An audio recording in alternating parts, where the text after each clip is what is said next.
Hechos capítulo 1. Vamos a leer los versículos 6 al 11. Ahí vamos a tener la lectura bíblica del día de hoy.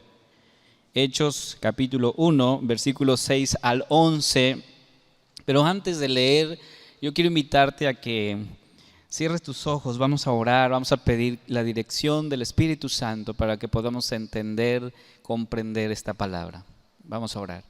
Amado Señor, estamos ya dispuestos a continuar, Señor, este tiempo de adoración. Pero ahora, Señor, disponemos nuestro corazón para recibir tu palabra. Pedimos, Señor, que tu Santo Espíritu pueda abrir nuestro corazón, nuestro entendimiento para poder entender esta revelación tuya. En el nombre precioso de Cristo Jesús te lo pedimos. Amén. Leemos juntos la palabra del Señor, dice así. Entonces los que se habían reunido le preguntaron diciendo, Señor, ¿restaurarás el reino a Israel en este tiempo? Él les dijo, no os toca a vosotros saber los tiempos o las sazones que el Padre puso en su sola potestad, pero recibiréis poder cuando haya venido sobre vosotros el Espíritu Santo y me seréis testigos en Jerusalén, en toda Judea, en Samaria y hasta lo último de la tierra. Y habiendo dicho estas cosas, viéndolo ellos, fue alzado y le recibió una nube que le ocultó de sus ojos. Y estando ellos con los ojos puestos en el cielo, entre tanto que él se iba, he aquí se pusieron junto a ellos dos varones con vestiduras blancas, los cuales también les dijeron, varones Galileos, ¿por qué estáis mirando al cielo? Este mismo Jesús que ha sido tomado de vosotros al cielo, así vendrá como le habéis visto ir al cielo. Palabra del Señor. Pueden sentarse, hermanos. Hay muchas cosas que podemos aprender cuando hablamos del tema de la ascensión de Cristo. En este contexto del credo de los apóstoles que hemos estado estudiando, el día de hoy corresponde estudiar esta parte de la ascensión de Cristo, es decir, Jesús ascendió al cielo. Aprendemos, hermanos, en primer lugar, aprendemos o adquirimos una visión integral de nuestra realidad cuando nosotros vemos la ascensión de Cristo. ¿Por qué razón? Primero, porque a veces nosotros tenemos ideas equivocadas de la obra de Dios, de lo que Dios hace. Por eso muchas veces hemos llegado a preguntar, incluso a cuestionar a Dios y decir, bueno, ¿y por qué pasó esto? ¿Sí? O ¿por qué permite Dios todas estas cosas? Sobre todo cuando vemos la violencia en nuestra cultura y toda una serie de cosas que observamos, nos preguntamos ¿por qué Dios permite todas estas cosas?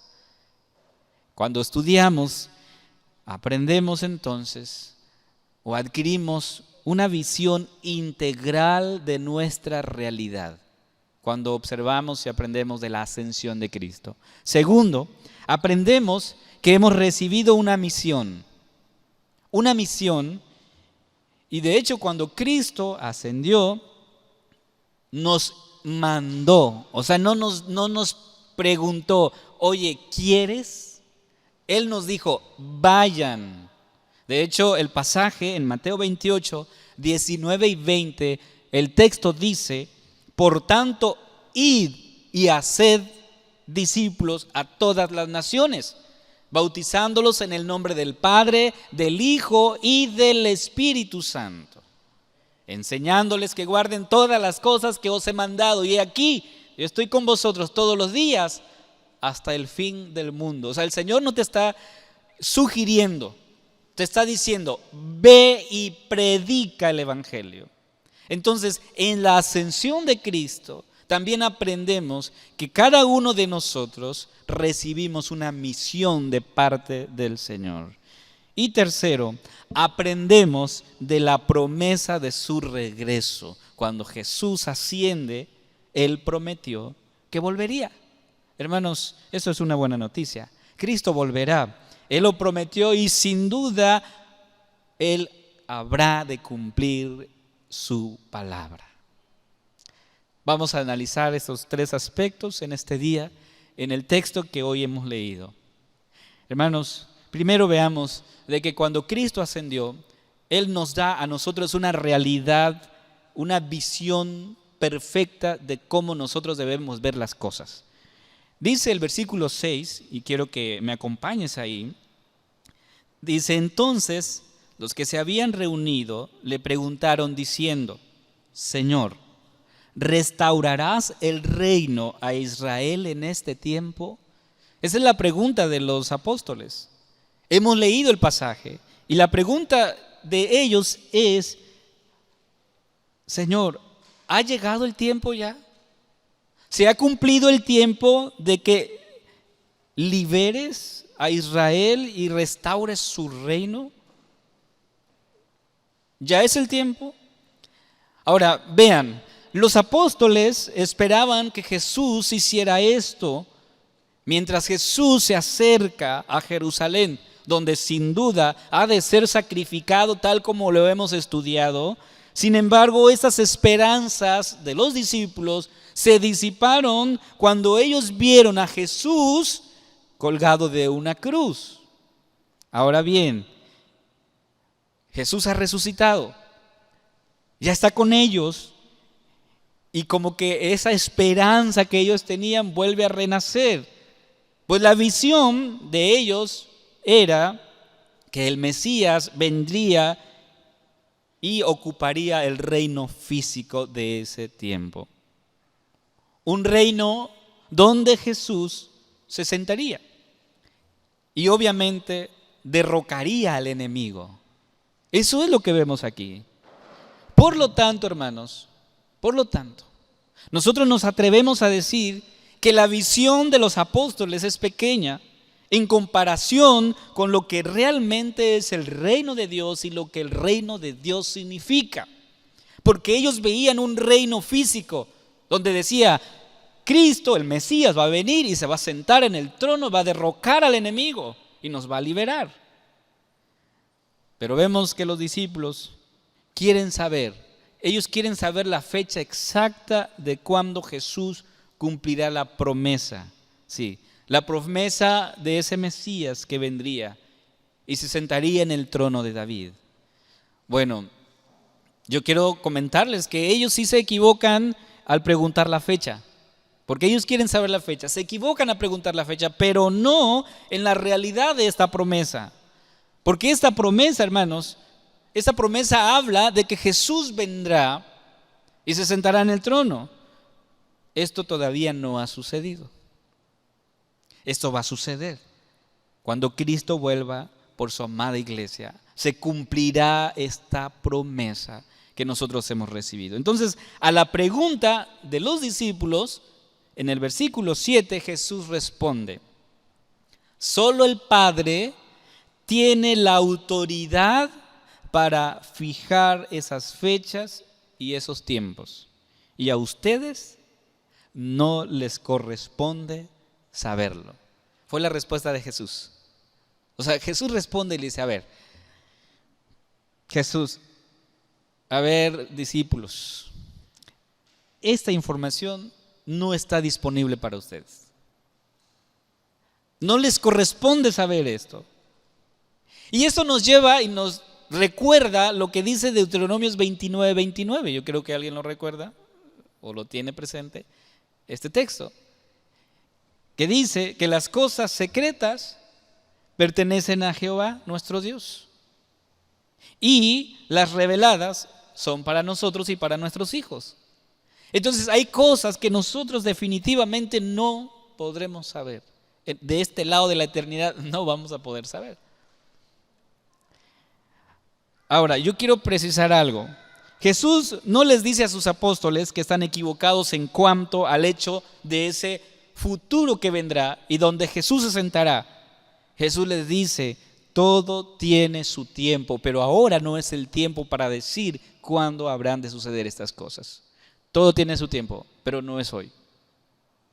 Esto es importante, porque esto nos da una visión real de cómo nosotros entendemos el reino de Dios. ¿Sí?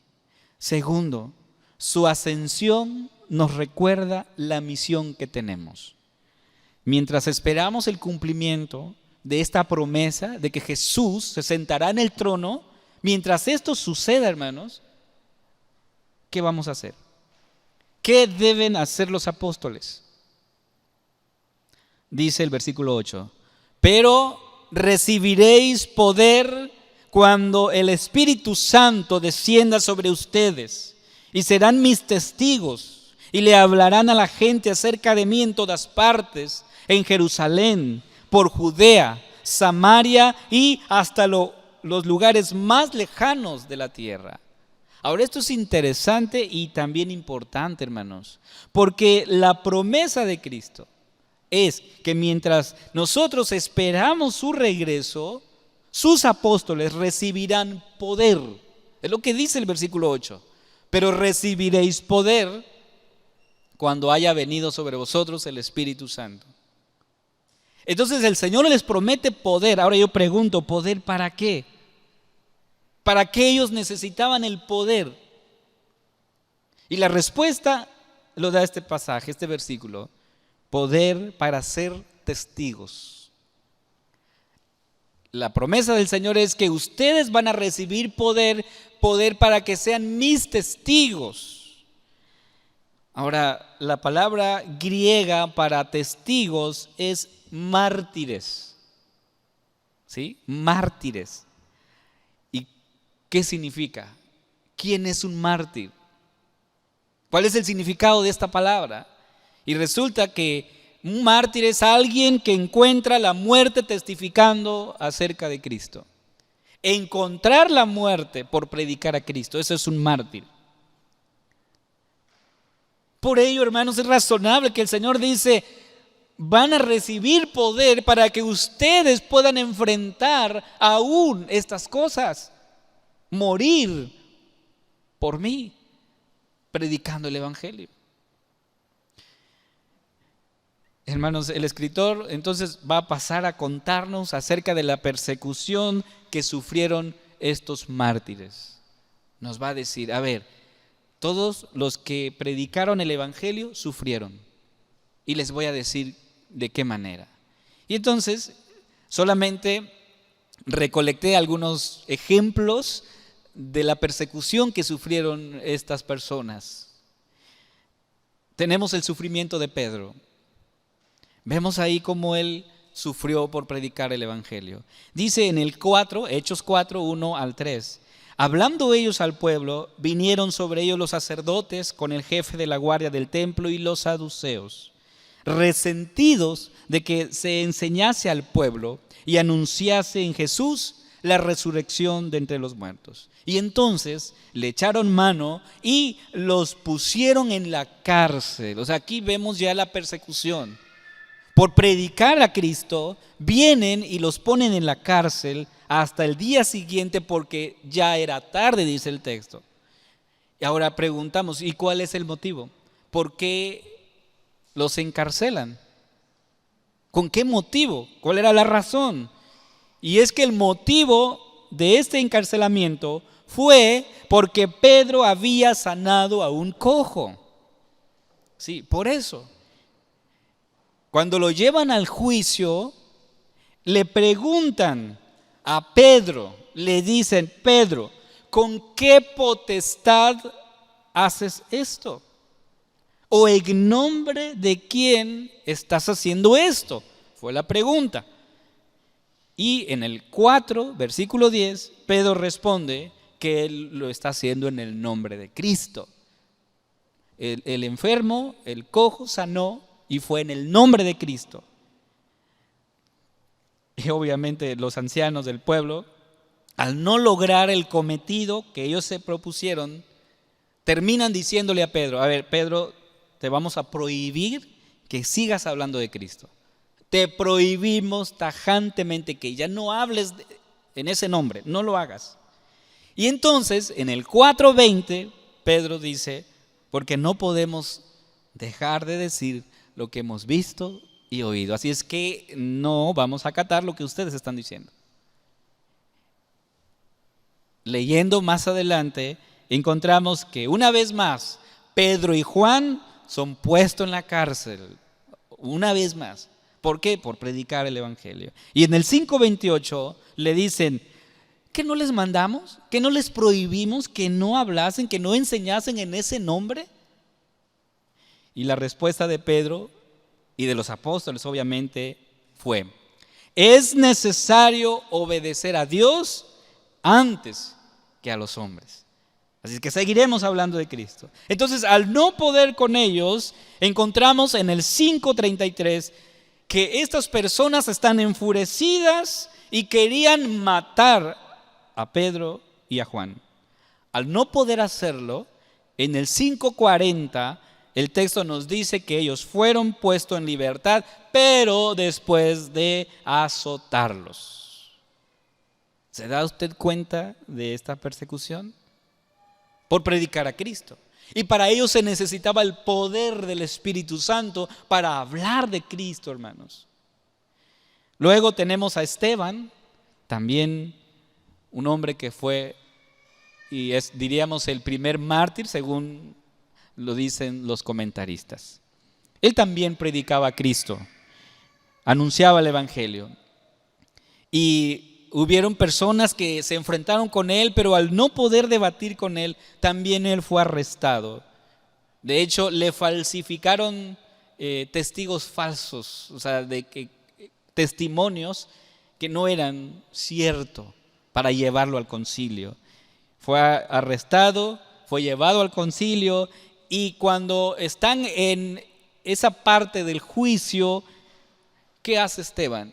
Él empieza a predicar a Cristo.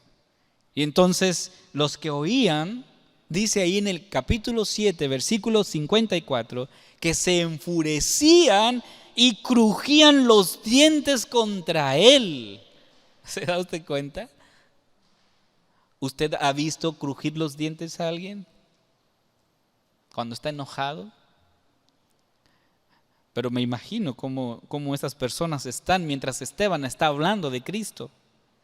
Entonces, leemos ahí en el capítulo 7, versículos 55 al 60 lo siguiente: pero Esteban, lleno del Espíritu Santo, puestos los ojos en el cielo, vio la gloria de Dios y a Jesús que estaba a la diestra de Dios. Y dijo: he aquí, veo los cielos abiertos y al Hijo del Hombre que está a la diestra de Dios. Entonces ellos, vean lo que están haciendo estas personas. Entonces ellos, dando grandes voces, se taparon los oídos y arremetieron en una contra él. Y echándole fuera de la ciudad, le apedrearon. Y los testigos pusieron sus ropas a los pies de un joven que se llamaba Saulo, que más adelante el Señor va a tratar con él. Y apedreaban, dice, a Esteban, mientras él invocaba y decía: Señor Jesús, recibe mi espíritu. Y puesto de rodillas, clamó a gran voz: Señor, no les tomes en cuenta este pecado. Y habiendo dicho esto, durmió. Hermanos, ¿cómo hubieras tú reaccionado si hubieras estado en esa condición de Esteban? ¿Y hubieras dicho esto también? Padre, no tomes en cuenta su pecado. ¿O hubieras también levantado una piedra y yo también regreso la misma piedra a ellos? Hermanos, esto es el evangelio de Cristo. ¿Qué pasa cuando alguien nos insulta? ¿O qué pasa cuando hay una discusión? ¿Qué hacemos, hermanos? ¿Reflexionamos lo que vamos a decir? ¿O hablamos y no me importa si te lastimo, no me importa lo que yo diga, como quiera lo voy a decir porque estoy enojado? Y muchas veces pasa eso. Por eso la Biblia nos enseña que seamos entonces oidores, o sea, que primero escuchemos para luego hablar. Vemos aquí el texto y observamos que si nos dedicamos a ver historia por historia, podríamos seguir hablando la persecución de Pablo, la persecución de Juan, y así varias personas que fueron maltratados y muchos conocieron la muerte por predicar a Cristo, y de la forma en que ellos realmente lo hicieron, son considerados mártires por predicar el evangelio. Entonces el texto dice aquí: pero recibiréis poder, recibirán poder, y luego me seréis testigos. Hermanos, ¿quiénes están capacitados para hacer esta obra? Aquellos, solamente aquellos que han recibido el poder del Espíritu Santo. Solamente ellos.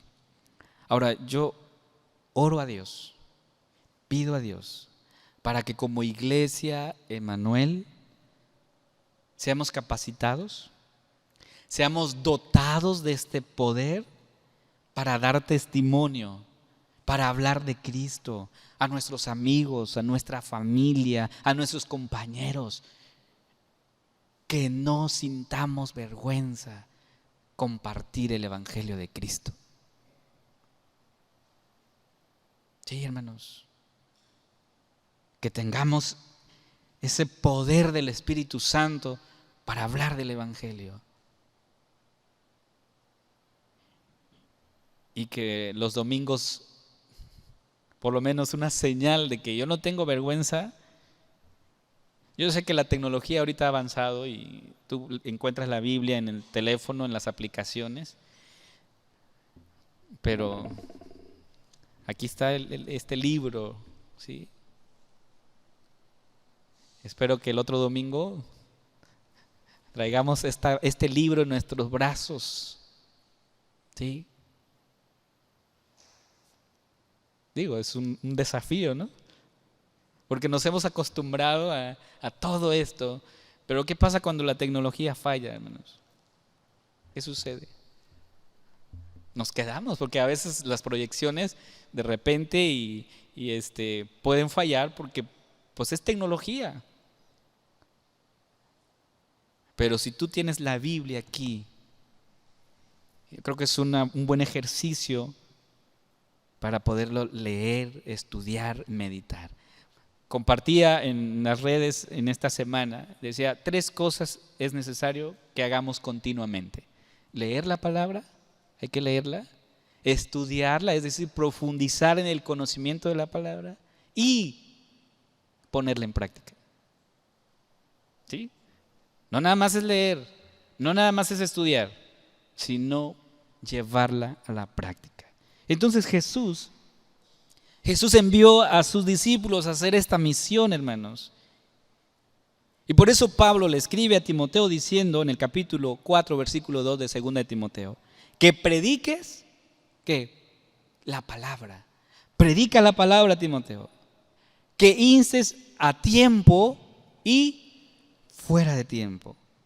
Redarguye, reprende, exhorta con toda paciencia y doctrina. O sea, Pablo le está diciendo, Timoteo, predica la palabra, predica el evangelio. ¿Cuándo fue la última vez que predicaste el evangelio? ¿Cuándo fue la última vez que hablaste de Cristo a alguien? Y no solamente estamos hablando de forma verbal, sino dando testimonio con tu vida misma, siendo esa luz y esa sal de la tierra. Sí, hermanos. Por eso la ascensión de Cristo nos recuerda que hemos sido llamados a ser mártires de Cristo, testigos de Él. Y tercero, su ascensión nos da la promesa de su regreso. ¿Sí? No solo tenemos una visión real de lo que significa el reino de Cristo, sino también el llamado a ser testigos de Cristo, a ser mártires de Cristo, y por último, la promesa de su regreso. Entonces, el escritor nos dice que después que Jesús les encarga la misión a sus discípulos, fue alzado y le recibió una nube que le ocultó de los ojos, dice aquí el escritor Lucas. A este hecho, hermanos, ellos quedaron como viendo al cielo, dice aquí. Tal vez con nostalgia porque ya no iban a ver a su maestro físicamente, ¿verdad? Y es aquí donde dos varones se presentan con túnicas blancas y le preguntan, ¿por qué están mirando al cielo? ¿Por qué están mirando al cielo? Esta es una pregunta importante. ¿Por qué importante, hermanos? Porque tiene que ver con la urgencia de volver a Jerusalén. El Señor les dice, tienen que regresar a Jerusalén. Pero cuando se da todo este evento, ellos quedan mirando al cielo a ver qué va a suceder y los ángeles se les presenta y les dicen, ¿por qué están aquí mirando al cielo? Regresen a Jerusalén para que de esa manera estén listos para recibir la promesa del Espíritu Santo que vendrá sobre ustedes. Pero algo también notamos aquí, hermanos, que ante la urgencia de regresar a Jerusalén porque ellos estaban en el Monte de los Olivos, ante esa urgencia, hermanos, escuchan el mensaje de los ángeles. Les dicen ahí, versículo 11, los cuales también les dijeron, varones galileos, ¿por qué estáis mirando al cielo? Este mismo Jesús que ha sido tomado entre vosotros al cielo, así, dice, vendrá como le habéis visto ir al cielo. Aquí hay una promesa, hermanos. ¿Sí? La promesa de su regreso, el Señor volverá. Sin duda, la fe de ellos fue fortalecido con estas palabras de que Jesús volvería una vez más. Por lo tanto, amados hermanos, la ascensión de Cristo nos asegura su regreso por segunda vez. Yo solo quiero enfatizar algo aquí. Él va a regresar. Yo estoy seguro de eso. Jesús va a regresar. Pero quiero enfatizar algo, hermanos. Él ya no vendrá a nacer en un humilde pesebre, como lo hizo la primera vez. No vendrá a humillarse, como lo hizo también la primera vez. La palabra del Señor nos dice que vendrá con poder y gran gloria. Así vendrá el Señor. De hecho, Lucas, capítulo 21, versículo 27 dice, entonces todos verán al Hijo del Hombre venir en una nube con poder y gran gloria. Por lo tanto, cuando todas estas cosas comiencen a suceder, dice Lucas, pónganse de pie y levanten la mirada, porque la salvación está cerca. Hermanos, Él va a volver. Qué hermosa promesa, ¿no?, del Señor. Él volverá por su iglesia. ¿Usted está listo? Porque Él va a volver. Ahora, la idea aquí es que nosotros estemos listos para esperar al Señor el día que Él regrese por su iglesia. ¿Y qué tal si viene hoy? ¿Qué tal si hoy viene el Señor? Hermanos, esto es serio, porque tiene que ver con tu eternidad, ¿sí? O sea, al lugar donde vayas no habrá vuelta atrás. Y te digo esto, al lugar que tú vayas, porque yo no sé a dónde vas a ir.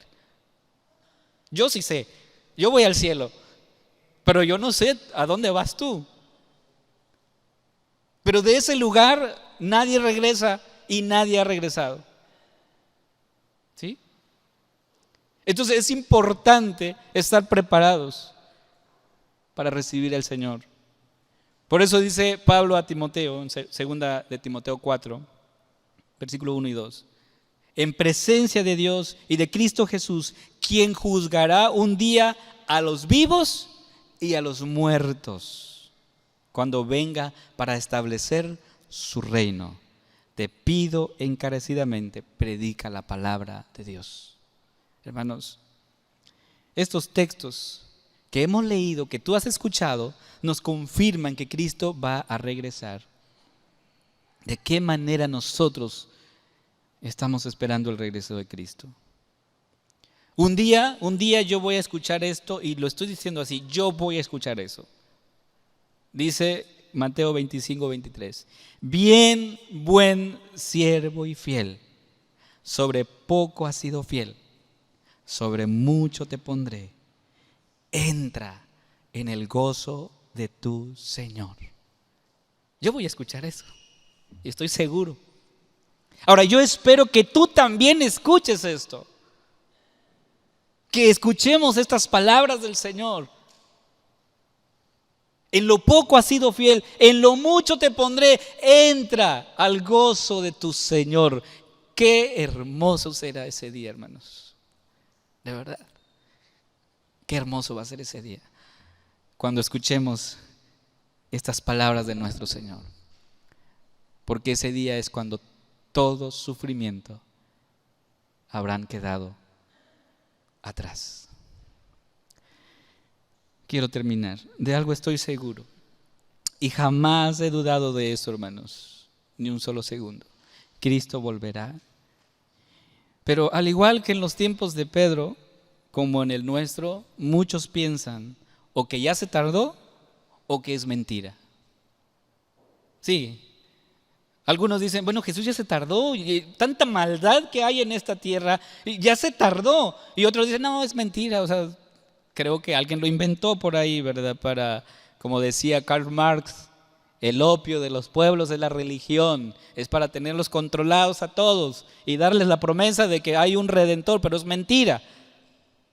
No, Él va a volver, hermanos. Y por eso Pedro responde a esas preguntas. Dice, sabiendo primero esto, que en los postreros días vendrán burladores andando según sus propias concupiscencias y diciendo, ¿dónde está la promesa de su advenimiento?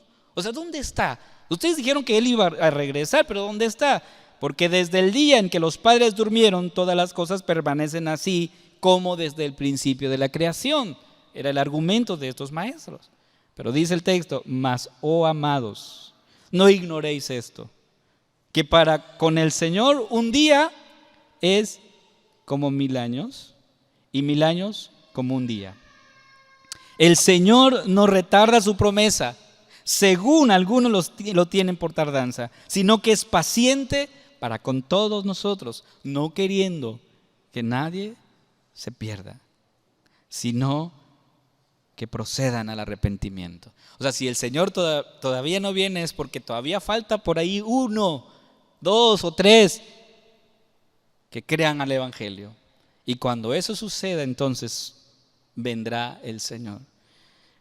Pero dice el versículo 10, pero el día del Señor vendrá como ladrón en la noche, en el cual los cielos pasarán con gran estruendo, y los elementos ardiendo serán deshechos, y la tierra y las obras que en ella hay serán quemadas. Será algo cósmico esto, todo lo que va a suceder ese día. Yo no tengo miedo. Algunos tienen miedo cuando leen Apocalipsis, ¿no? Y todas las figuras que ven ahí. No, hermanos, por eso dice Lucas, cuando eso suceda, erguíos, levantaos, porque vuestro galardón está cerca. ¿Sí? Por eso, hermanos, mientras esperamos el regreso de nuestro Señor Jesucristo, vayamos y seamos testigos, mártires de Cristo. Anunciemos el mensaje de salvación. Y como dice Pedro aquí en el capítulo 3, versículo 11, puesto que todas estas cosas han de suceder, dice, ¿cómo no debéis vosotros andar en santa y piadosa manera de vivir? O sea, si sabiendo todo lo que va a suceder, hermanos, teniendo conocimiento de eso, somos llamados a vivir en santidad, en integridad delante de Dios. Por eso, la pregunta que hacía hace rato es importante. Cristo va a volver. ¿Cómo lo estás esperando? ¿Estás listo?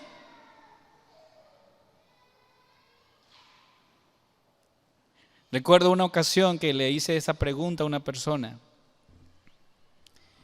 y de hecho le hacía el mismo argumento. Le digo, mira, ¿y qué pasa si hoy Cristo viene?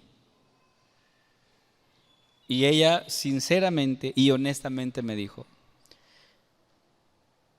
no estoy preparada, porque volteo a ver mi vida y ahora mismo y no estoy lista para eso. Porque realmente sé que le estoy fallando a Dios. Sé que mi vida no es tan agradable delante de Él. No estoy viviendo en santidad, no estoy viviendo en integridad, no. Entonces le digo, mira, qué bien que reconozcas eso. Recuerda las palabras del Señor Jesús. Arrepentíos y creed en el Evangelio. Arrepiéntete nada más y cree en Jesucristo como tu Señor y Salvador. Nada más es eso. Cree en el Señor Jesucristo. Y es lo mismo que yo te digo hoy. Posiblemente si yo te pregunto cómo está tu vida, tal vez me digas no tan buena que digamos. No soy tan santo como quisiera serlo. No soy tan íntegro como quisiera serlo. Bueno, arrepiéntete. Porque si estás aquí no es por casualidad. No. Es porque el Señor te trajo aquí para que hoy escuches su palabra. Y la palabra del Señor es: arrepiéntete y cree en el Evangelio. Y ya sea que el Señor venga hoy o mañana o no sé qué día va a venir, pero va a venir, estar listos para ese día, ¿no? Vamos a orar y vamos a agradecerle a Dios por su palabra. Amado Señor, digno eres de recibir toda honra y toda gloria. Gracias por la promesa, Señor, de tu regreso. Gracias, Señor, porque estamos seguros de que tú volverás. Padre, mientras ese día llegue, ayúdanos a vivir en santidad. Ayúdanos a vivir en integridad, Señor, de manera que nuestra vida te agrade, que sea como un perfume grato delante de ti. Y que tu ascensión, Señor, como lo hemos visto el día de hoy, nos asegura tu regreso. Nos da una visión de nuestra realidad, una visión correcta, pero también, Señor, la misión que tenemos de predicar, de anunciar tu palabra, de ser testigos, de ser mártires, Señor, de tu evangelio. Ayúdanos a hacerlo, Señor, mientras esperamos tu regreso. En el nombre de Jesús oramos. Amén.